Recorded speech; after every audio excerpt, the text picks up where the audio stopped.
일반적으로 한 분야에서 어떤 경지에 도달한 사람을 고수라고 합니다. 그런데 그 경지에 도달하지 않은 사람을 하수라고 부릅니다. 그래서 어떤 일에든지 고수와 하수는 존재하기 나름이에요. 근데 바둑이나 장기에도 잘 두는 사람은 고수입니다. 고수는 전체의 흐름을 알고 그리고 벌써 몇 수를 앞을 내다를 봅니다. 근데 하수는 앞에 것만 봅니다. 그러다 보니 결국에는 패배할 수밖에 없습니다. 축구에도 고수는 전체적인 경기의 흐름을 알고 공이 어디에 떨어질 것을 예상하고 달려갑니다. 그런데 하수는 공만 쫓아다니다가 결국은 지치고 말아버리더라는 거예요. 이렇게 세상의 모든 거에는 고수도 있고 하수도 존재하기 마련입니다. 그런데 우리 기독교인들이 예수를 믿으면서 가장 중요한 것이 바로 무엇이냐? 하나님과의 깊은 교제가 있는 기도라는 거예요. 그런데 이 기도에도 고수가 있고 이 기도에도 하수가 있다라는 거예요. 기도의 고수는 어떤 사람이냐? 기도 열심히 하면서 기도를 즐기는 사람이에요. 그래서 내 기도하는 그 시간 그때가 가장 즐거워, 이 고백이 나오는 사람은 기도의 고수입니다. 그러니까 기도가 무엇인지를 알고 또 어떤 기도를 드려야 할 줄도 알고 기도를 어떻게 해야 하는지도 알아. 그래서 하나님이 응답받으시는, 하나님이 받으시는 기도를 하고 또 하나님께로 응답을 받는 기도를 하는 사람. 그러니까 기도를 해도 같은 시간 똑같이 기도했어, 하수하고. 근데 고수의 기도는 뭐예요? 하나님이 받으시는 기도고 응답이 내려오는데, 하수의 기도는 받으시는 기도가 아니라 응답이 느리게 와. 그러니까 보세요 여러분들, 하수의 기도는 어떤 기도냐? 힘이 들어. 기도하는데 죽겠어. 무슨 막 중노동하는 것 같아. 또 기도의 자리에 나오는 것부터가 힘이 들어. 아우, 기도의 자리에 아우 힘이 들어. 나가는 것부터. 또 나오기는 간신히 나왔는데 나와가지고 또 길게 기도하려고 하니 괴로워. 그리고 어떻게 무엇을 기도해야 할지, 어떤 기도를 드려야 할지를 잘 몰라.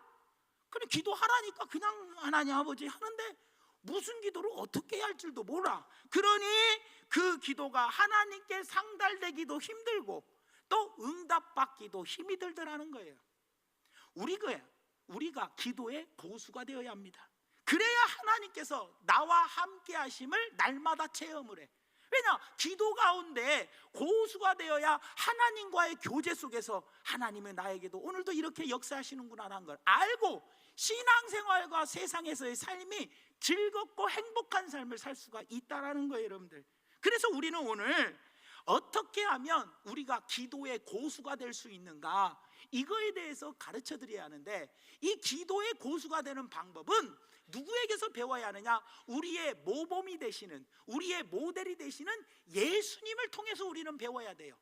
그래서 우리는 예수님께서 어떻게 기도를 하라고 가르쳐 주셨고 어떻게 기도의 비결을 가르쳐 주셨는지 그 방법을 오늘 본문 말씀을 통해서 예수님께 배워서 우리 중앙교회 모든 성도님들은 모두가 다 기도의 고수들이 되시기를 예수님의 이름으로 축원드립니다. 그러면 오늘 본문 말씀 1절 말씀에 보니까 이렇게 시작합니다. 예수께서 한 곳에서 기도하시고 마치심에 제자 중 하나가 여짜오되 주여, 요한이 자기 제자들에게 기도를 가르치신 것과 같이 우리에게도 가르쳐 주옵소서라고 이야기해요. 사실은 오늘 11장 1절부터 13절의 말씀을 전체를 우리가 봐야 하는데, 이때 당시에는 유대교 지도자들은 자신의 제자들에게 항상 기도하는 법을 가르쳐 주었어요. 그러니까 이때 당시에 세례 요한도 자기의 제자들에게 기도하는 법을 가르쳐 주었어요. 그러니까 예수님의 제자들도 예수님, 우리에게도 요한의 제자들처럼 우리에게도 기도를 가르쳐 주시옵소서라고 물어봅니다. 말을 합니다. 그랬더니 예수님께서 기도의 최고의 고수가 되는 비결을 가르쳐 주시더라는 거예요. 그 비결의 첫 번째가 바로 뭐냐? 바로 우선순위라는 거예요. 아까 우간성에 뭐예요? 우선순위 법칙을 알아야 한다는 거예요. 그러면서 11장 2절에서 4절 말씀에 이렇게 이야기합니다. 예수께서 이르시되 너희는 기도할 때 이렇게 하라. 아버지여, 이름이 거룩히 여김을 받으시오며 나라가 임하시오며 우리에게 날마다 일용할 양식을 주시옵고 우리가 우리에게 죄 지은 모든 사람을 용서하오니 우리 죄도 사하여 주시옵고 우리를 시험에 들게 하지 마시옵소서라고 기도하래요. 그런데 여기서 기도를 보면 마태복음 6장에 나와 있는 주기도문과 이 누가복음 11장에 나와 있는 주기도문이 약간의 내용은 좀 다르나 기본 전체적인 골격은 똑같아요. 그러니까 기도의 비결에 대해서 예수님이 말씀하실 때 이 주기도문에 대해서 이야기를 하시는 거예요. 그러니까 예수님께서 가르치시고자 하는 그 비결은 고스란히 담겨져 있는데 그 기도의 바로 비결이 바로 뭐냐? 기도의 우선순위. 이 주기도문을 통해서 기도의 우선순위를 배워야 한다는 거예요. 그러니까 기도할 때 먼저 기도해야 할 것과 나중에 기도해야 할 것을 쫙 구분할 줄 알아야 돼요. 그러니까 우리가 주기도문을 보면 우선순위가 뭐냐? 하나님을 위한 기도가 먼저, 그리고 난 다음에 나를 위한 기도가 그 다음이요. 이게 기도의 가장 기본 우선순위예요. 마태복음 6장 33절 말씀에도 이렇게 이야기합니다. 너희는 먼저 그의 나라와 그의 의를 구하라. 먼저. 그리하면 이 모든 것, 너희에게 필요한 것, 먹을 것, 입을 것, 마실 것 더하여 주신다는 거예요.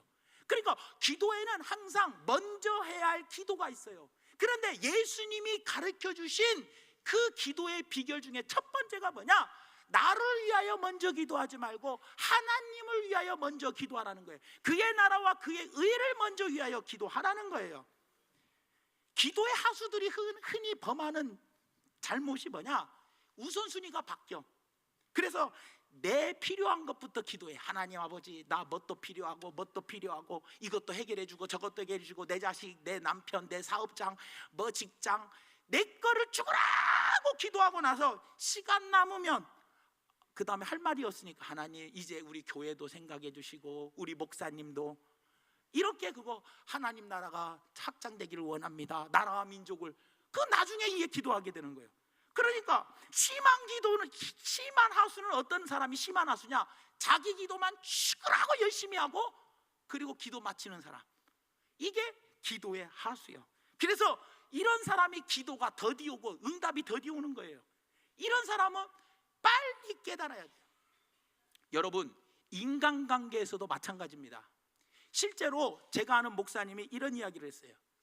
자기 형이 군대에서 옛날에 편지를 집으로 보냈대요. 썼대요. 근데 아버지한테 편지를 썼는데 아들이 사랑하는 우리 아버님 어머님께, 아버님 그동안에 일하시느라고 고생이 많으시네요. 이 무더위에 아버님 건강하게 어떻게 잘 지내시는지요? 아버님 연세도 드시는데 밭일을 너무 많이 하신 것 같아서 너무 제 마음이 찢어지게 아픕니다. 제가 얼른 제대하고 가서 아버님의 일을 도와야 할 텐데 어머님의 건강은 어떠신지요? 어떻게 식사는 잘 챙겨 드시는지요? 그러면서 사랑하는 내 동생들은 어떻게 지내고 있습니까? 가족의 안부를 막 쭉 쓰고 나서 맨 마지막에 그런데 아버님 5만 원이 꼭 필요하니 보내주세요. 아버지가 장문의 편지의 내용이 안부에 막 너무 좋은 내용들을 잔뜩 썼으니 사람들한테 자랑하더래. 우리 아들이 군대 가더니 철들었다고. 근데 딱 보니까 뭐예요? 뭐 때문에 전화한 거예요? 5만 원 때문에 전화한 거거든. 여러분 한번 생각해 보세요. 인간관계에서도 마찬가지예요. 친한 친구를 만났는데 친구를 만났는데 친구한테 보자마자 야, 나 5만 원만 좀 빌려줘봐. 급히 필요해. 이렇게 말할 때 응답을 빨리 받습니까? 아니면 야, 어떻게 잘 지냈니? 아이고 그래. 야 그래 어떻게 지냈는데? 너 어떻게 지냈어?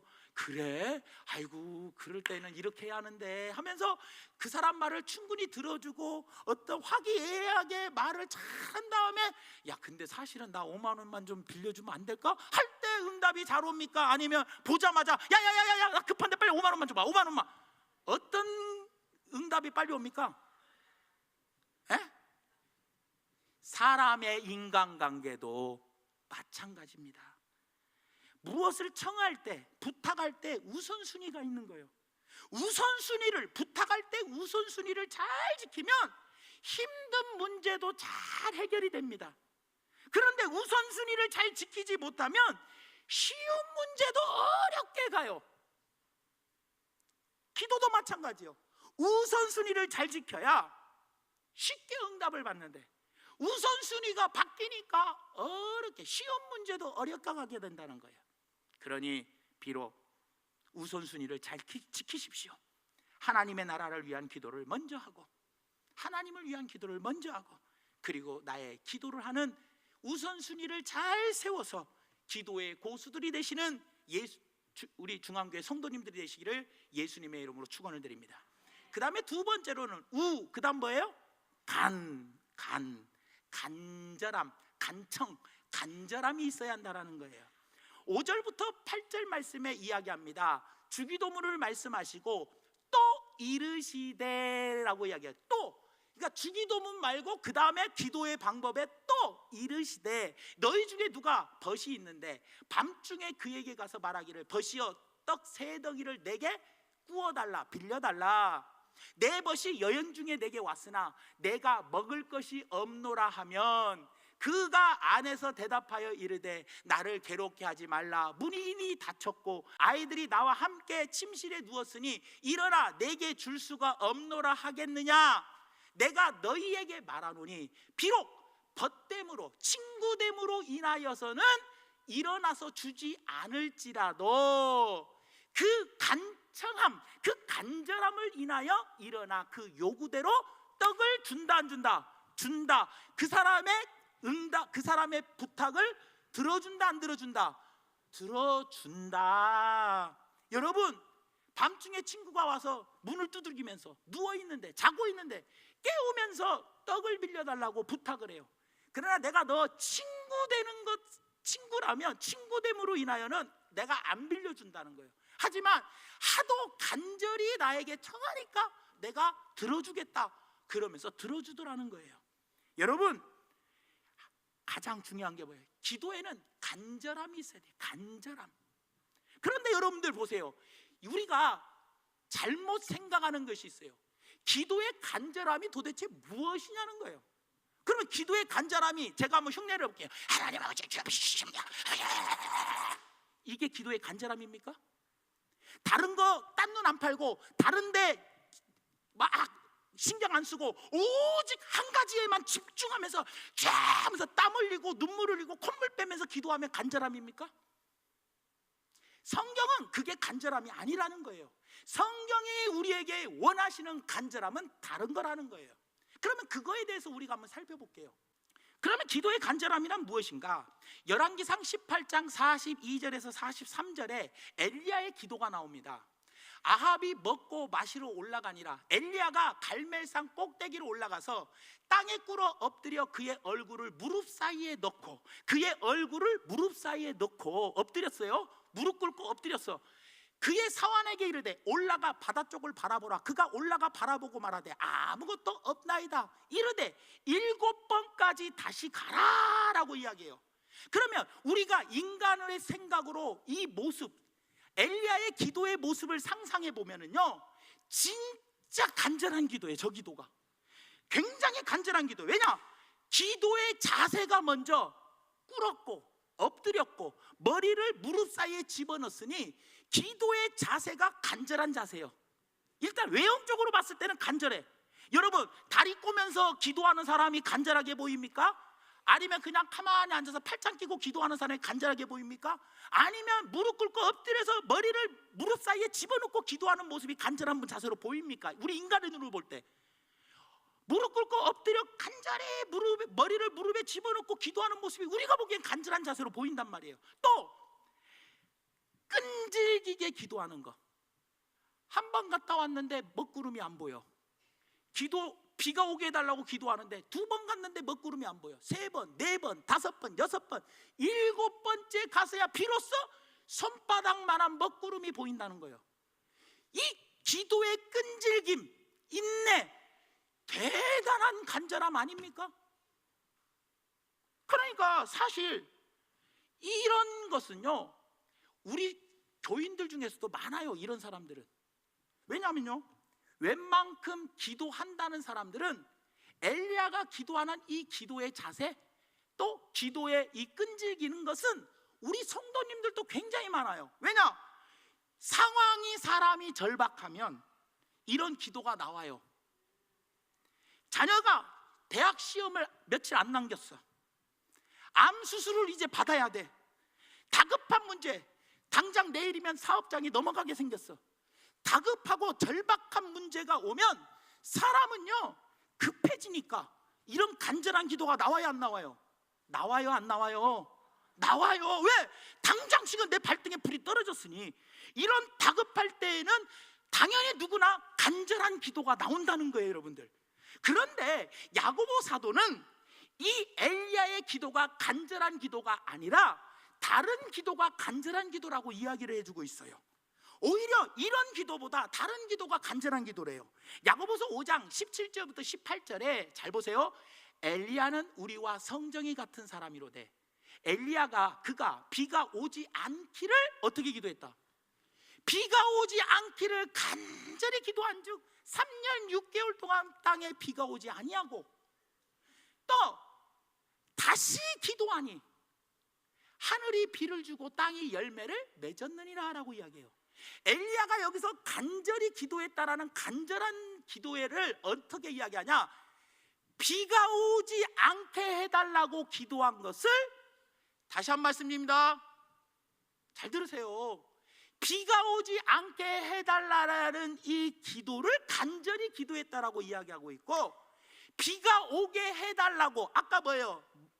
무릎을 꿇고 엎드려 먹이를 무릎에 집어넣고 7번까지 끈질기게 기도하라는 그 기도는 다시 기도했다라고 이야기를 해요. 근데 다시 기도했다 그러면 아까 같이 똑같이 간절히 기도했다라는 의미로도 해석할 수 있겠지만 그렇게 해석이 안 되고, 성경은 중요한 것은 2번 반복해서 단어를 사용하지 한 번만 사용하지는 않는다는 거예요. 그렇기 때문에 그런 이유로 보았을 때 야고보 사도가 간절히 기도했다는 것은 비가 오지 않게 해달라고 했다는 것을 간절이라는 단어를 썼고, 비가 오게 해달라는 기도는 간절이라는 단어를 사용하지 않았다는 거예요. 그럼 여러분들 한번 생각해 보십시오. 아니 우리가 생각할 때 무릎 꿇고 엎드려 머리를 이 무릎 사이에 집어넣고 7번까지 끈질기게 기도하는 그 모습이 인간의 눈으로 보기에는 간절한 기도같이 보이는데 왜 야고보 사도는 그렇게 기도할 때의 모습을 간절함이라고 표현하지 않고 오히려 비 오지 않게 해달라고 기도한 것을 간절한 기도라고 표현한 이유가 뭐냐는 거예요. 저는 이게 궁금했어요. 저는 이 원인이 무엇인가를 찾고 싶었어요. 그래서 열왕기상 17장 1절 말씀에 이렇게 이야기해요. 길르앗에 우거하는 자 중에 디셋 사람 엘리야가 아합에게 말하되 내가 섬기는 이스라엘의 하나님 여호와께서 살아계심을 두고 맹세하노니 내 말이 없으면 수년 동안 비도 이슬도 있지 아니하리라. 이 말이 뭐냐? 하나님께 응답을 받았어요. 간절히 야고보가 말하는 간절히 비 오지 않게 달라고 응답을 받고 난 다음에 아방에게 저 말을 하는 거예요. 비도 이슬도 내리지 않겠다. 그런데 여러분들 가만히 보세요. 우리가 여기에서 한 가지를 유추해 볼 수가 있습니다. 그게 바로 뭐냐? 엘리야는 이때 당시에 이스라엘 백성들이 하나님을 떠났어요.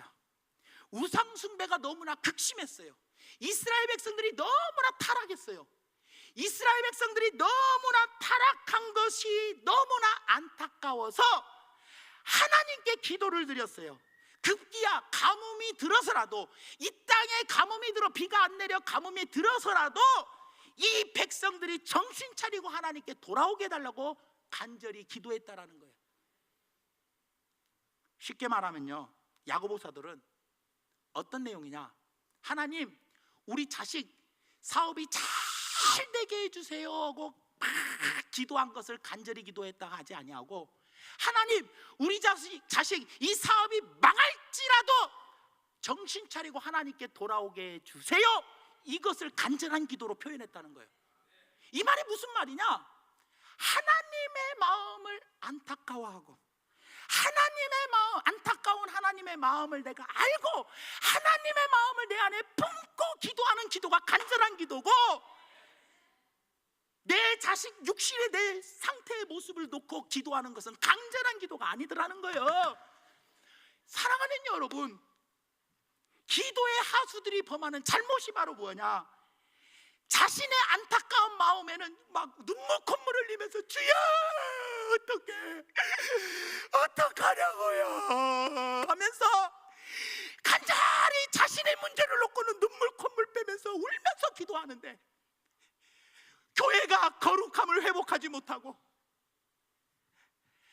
예배를 회복하지 못하고 기도와 말씀을 회복하지 못하고 교회가 하나됨을 회복하지 못하는 모습을 보고도 하나님이 우리 교회를 향해서 지각 변동을 일으키지 못하는 이 모습을 보면서 하나님의 마음을 안다면 안타까움에, 하나님 우리 교회를 불쌍히 여겨주시고 제발 거룩이 회복되고 예배와 기도와 말씀과 하나됨이 제발 회복시켜 주시옵소서. 이렇게 하나님의 안타까운 마음을 품고 기도하는 것을 간절한 기도라고 표현했고, 나의 안타까운 심정을 놓고 기도하는 것은 그냥 다시 기도했다, 이렇게 야고보서는 표현을 했다라는 거예요. 여러분들, 그러니 여러분들 이제 우리가 기도할 때 하나님의 마음을 먼저 느껴보시기 바랍니다. 기도의 우선순위가 뭡니까? 우선순위가 뭐예요? 하나님을 먼저 위해서 기도하는 거 아닙니까? 하나님을 먼저 위해서 기도할 때 하나님이 무엇을 우리 가정을 보고 아파하실까? 나의 모습을 보고 무엇을 아파하실까? 무엇을 안타까워하실까? 우리 교회를 향하여, 우리 구역과 기관을 향하여 하나님이 무엇을 보고 안타까워하실까? 하나님의 마음을 먼저 헤아리시옵시오. 그리고 그걸 놓고 우리는 뭐 해야 돼요? 간절히 하나님께 뭐 해야 돼요? 기도해야 한다는 거예요. 기도.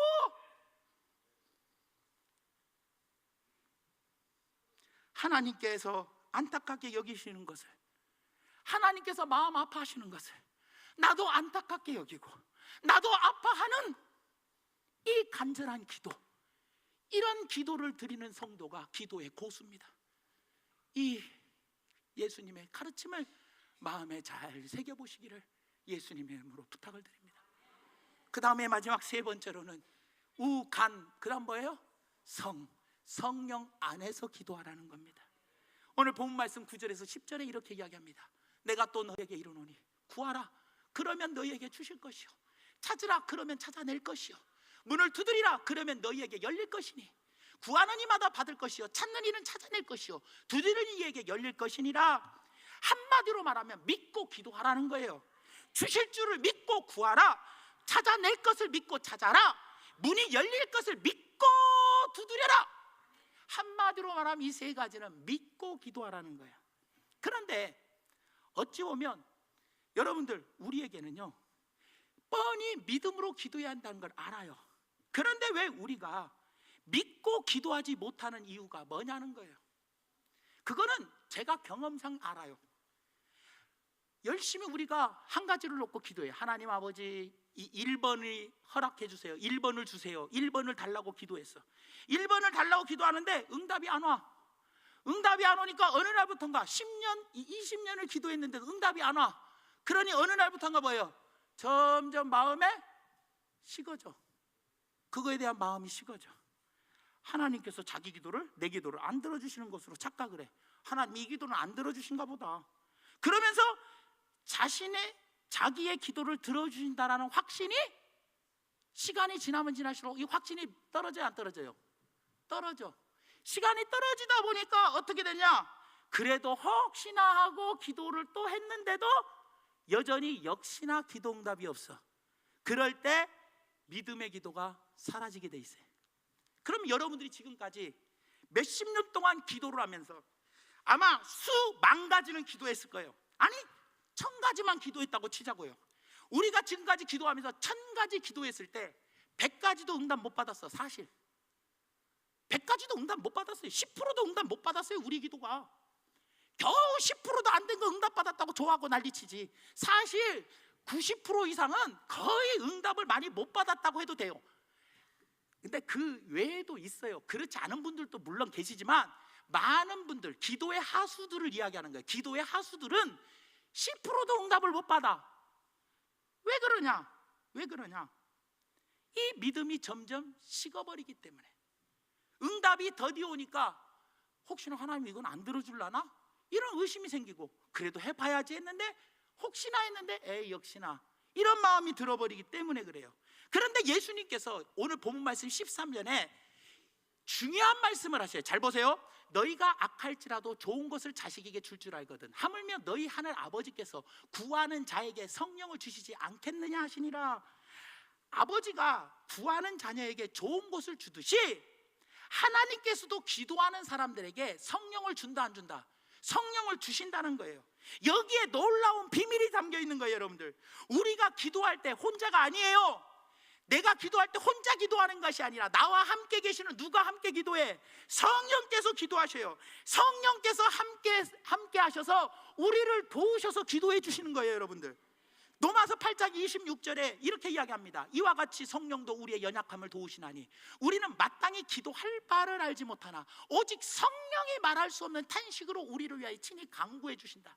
우리는 연약하여 어떻게 기도할 바를 알지 못하나 성령이 도와주신다는 거예요. 우리의 연약함을 성령님이 도와주셔서 기도한대. 그러니 마음에 의심이 들어오려고 해도 성령께서 야 의심하지 마, 우리에게 가르쳐 주시는 거예요. 그러니까 우리가 기도할 때 믿고 기도하도록 우리의 믿음을 굳건하게 해주시는 분이 성령님.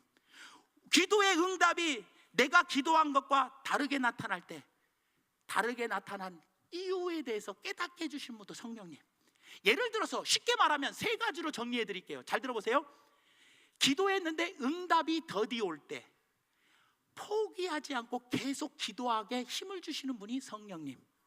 두 번째, 응답이 거절됐을 때, 하나님 1번을 달라고 했는데 하나님이 응답을 거절해 버렸어.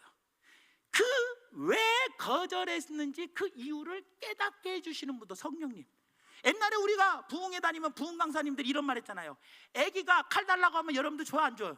안 줘요. 그런 이야기 들었죠. 마찬가지로 하나님의 응답을 거절한 것 또한 응답이거든. 그것을 성령님께서 내가 이런 기도를 한 이유를, 왜 응답을 거절하셨나를 성령께서 깨닫게 해주신다는 거예요. 그 다음에 내가 1번을 달라고 기도했는데 하나님은 2번을 주셔. 내가 구한 것을 주시는 게 아니고 구하지 않은 걸 딴 걸 줘.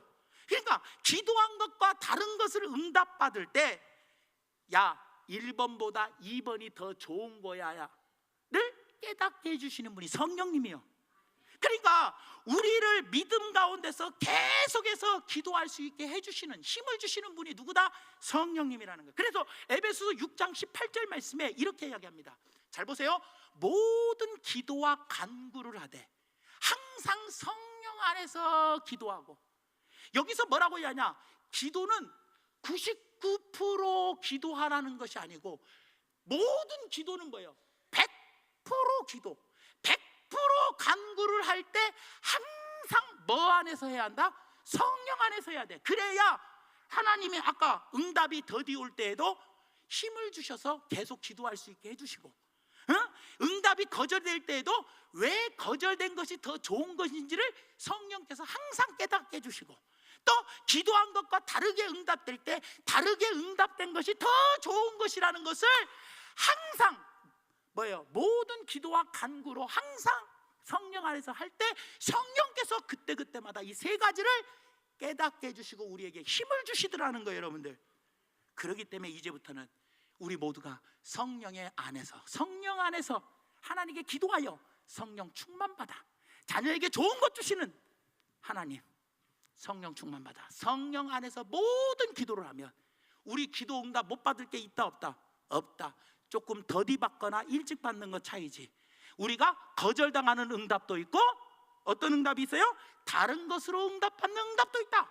이것을 우리가 어떻게 깨닫냐? 성령 안에서 깨닫게 된다. 이걸 기억하시면서 오늘 말씀의 결론을 맺으면, 사랑하는 성도 여러분, 우리가 앞으로 기도할 때는 세 가지 뭐를 기억하자? 우선순위, 간절함, 성령 안에서 세 가지 우간성을 꼭 기억하면서 기도하시는 우리 모두가 되어서 우리 중앙교회 모든 성도님들은 기도의 하수가 아니라 기도의 고수들이 되시기를 예수님의 이름으로 축원해 드립니다.